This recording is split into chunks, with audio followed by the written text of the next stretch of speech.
Hello, everybody. It's the Lit Optimist, and today I'm talking about the Dark Tower 2, the drawing of the three. I was kind of holding off on these because I only wrote the prequel, Little Sisters of Valyria, in the first novel, The Dark Tower, the Gunslinger. But I figured by the time I'm by the time I record this, I'm already done writing the other ones. I'm actually in the midst of writing them now, but I just gotta sit the fuck down and commit to writing reviews again because now I'm like, usually I plan my reviews out. I had them like written months in advance, and then I got lazy and I just stopped writing. Um, so I would be good. I could just rest. I could just chill. But now I don't have my review written for tomorrow, and I have to like, fuck, let me write reviews now. Um, so I'll be working on those next, 4 through 8. So I wrote the fourth one that dropped today. Um, then tomorrow's the fifth one. Fifth one. That's not what this is about. We're talking about Dark Tower 2, the drawing of the three.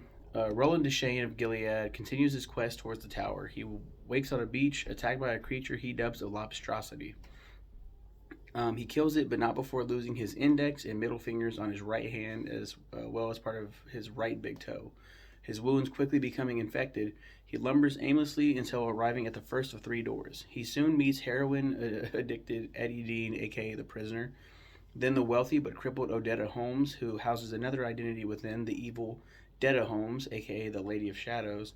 And in the last door, there's Jack Mort, the pusher, who gets the sadistic pleasure of pushing people to their deaths. It's in this door we're reunited with a familiar face. This book is what made me understand the magic of this series. Ka is a will, and I definitely wrote it from here on out. Thanks go to Natalie Titus for requesting this novel. She kindly says in the comments, one of my favorites from the series. Your review is so well written without giving away all the crazy details. I say I try not to spoil here, but it's Spoiler Town USA on YouTube, so you guys better buckle up because I'm about to spoil the fuck out of this novel. She's like, I'll check it out after I get the kids on the bus. I just saw that. I didn't see that beforehand. Natalie, I've not. You'll see this next week. Um, Giving away all kinds of shit. I'm recording this on the 9th. It'll be up next, an exact week from now. So where do we start with this shit? He's sick, as I mentioned, because his wounds are infected, and he stumbles upon a door. The prisoner and Eddie Dean, heroin addicted. He goes back. What is this? Like the 80s? It's like time traveling to different points in the series, different points in time. The Dark Tower 2, the drawing of the three. Eddie Dean, a young heroin addicted in the process of smuggling cocaine. So that's 1987, New York City. Each door it goes to New York City at different times. The first one is 1987. Is in the process of smuggling cocaine into New York for the mob boss Enrico Balazar. Roland brings Eddie back to the door so Eddie can hide the cocaine and get through a customs inspection. But the agents become suspicious and subject him to a lengthy interrogation and surveillance. Balazar learns of these events and kidnaps Eddie's heavily addicted older brother Henry to force Eddie to deliver the drugs. At Balazar's bar, Eddie claims he can produce the drugs from the bathroom. Eddie is strip searched and the bathroom torn apart and no drugs are found. Eddie is eventually allowed to enter the bathroom completely naked and accompanied by Jack Andolini, one of Balazar's henchmen. In the bathroom, Eddie forcibly drags Andolini into the gunslinger's world because Roland, through the door, can see Eddie at all times and thus enter that world at all times, wherever Eddie is. He can go through. It's like seeing through his mind, seeing through his eyes. So he's basically coming out of Eddie, basically. Like he's, nope, here I am. And if Roland appears to Eddie, if he makes himself known, hey, I'm in here. I think he can feel his presence, and he thinks that he's high. He's like, what the fuck? Like maybe this has just fucked up my brain. Like he can immediately feel there's an intruder here. But when he makes himself known and he can see Roland, he can enter the world of the Dark Tower. During the brief scuffle, Andolini is injured by Roland and then eaten alive by the lobstrosities.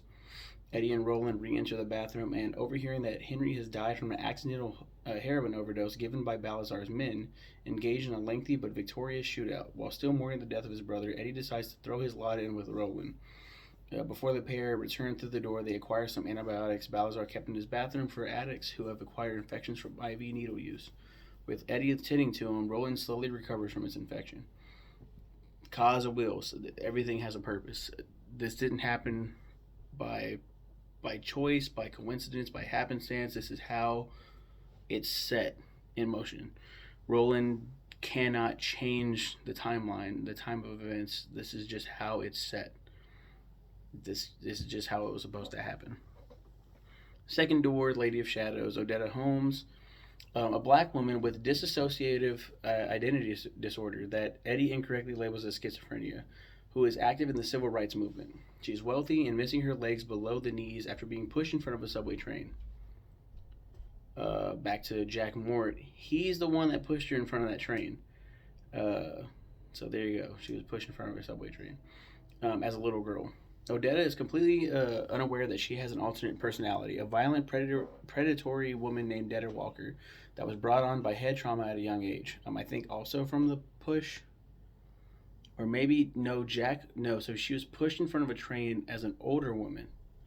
Not quite as old as she is here. She's described as kind of like, not elderly, but like late 30s, 40s. I don't fucking remember. And I think Eddie is like late 20s. I don't fucking remember. I always imagined her being older. But she's not that fucking old. And we see her, when you go into her mind, she immediately is like, okay, there's someone that's not supposed to fucking be here. I know, like Odetta knows. Or Detta knows. Odetta is like kind of like, what the fuck's going on? Because she kind of shuts off, and it's a new, really shitty personality. Detta is very much a black caricature. She's very ghetto.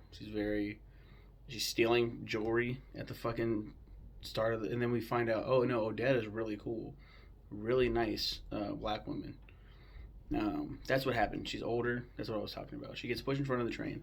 When she was a little girl, he pushed off a flower pot, and the flower pot hits her in the head, creating Detta, basically. Roland and Eddie are forced to contend with both these personalities when Roland forcibly brings Odetta's body into his world, with Detta suppressing Odetta during most of their travels. Odetta eventually returns, and she and Eddie venture alone toward the final door after Roland's infection recurs. The pair eventually finds the third door, labeled the Pusher, where Eddie leaves Odetta armed with one of Roland's revolvers and hurries back with her wheelchair to retrieve Roland. When they return, Odetta is gone and Detta hides, waiting to strike. After Roland enters the third door, Detta captures Eddie and uses him as bait for the Lobstrosities, hoping to force Roland to come back and return her to her own world. Detta does not like being in this world. Odetta's like, there's nothing I can do about this shit.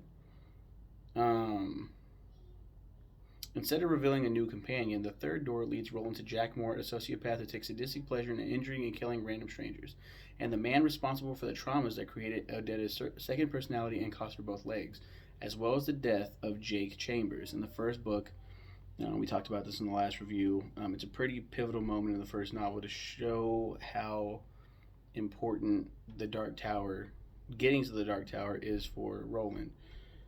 This boy dies in his world. He's sent to this world. Roland kills him again. He drops him to his death. And like he's just like, and he's aware. He's like, I know you're gonna kill me. I know that the Dark Tower is important. I've already died once. Like, fuck it. Like, and I think he's sad and kind of angry, but he's like, how am I gonna stop you? Like, you're bigger than me. And it's really fucked up. It's like, wow, like that's how important this is. This is the guy that pushed him in front of a car. Like, we were just led to believe in the first novel he just got hit by a car. He either walked. I think it is explicitly said like someone pushed him in front of a car. I don't remember. Either way, that's what happens. Roland arrives in Jack's body just as he's about to push Jake into traffic. the events that lead to Jake's appearance in The Gunslinger, and stops him from doing so. Under Roland's control, Jack acquires the medicine and ammunition Roland needs to survive, then jumps in front of the same subway that hit Odetta years earlier. Roland returns to his world just before impact, having made sure Odetta sees Jack's death in order to force the two personalities to confront each other. As they attempt to cancel each other out, they merge into a third, stronger personality, Susanna. Susanna stops the Lobstrosities from trying to eat Eddie.